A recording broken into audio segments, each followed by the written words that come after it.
Write your own blog.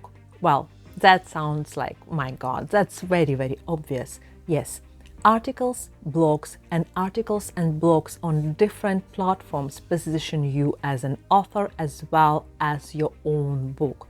In fact, when you regularly write on different platforms and when people Google you, as long as these platforms are Googleable, in this situation, you build your brand in a long term because each piece of content online have its own lifespan.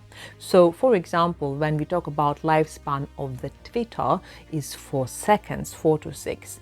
And when we talk about very successful tweet, it's still around an hour.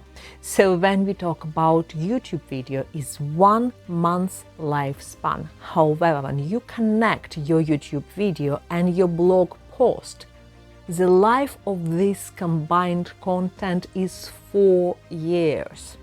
This is without promotion. So if you will promote this content, the life of this content can be forever.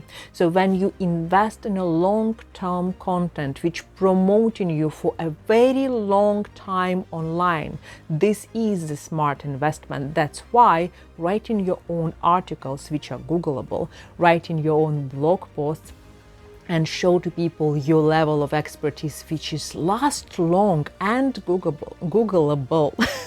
It's a very powerful way to become an expert in your niche.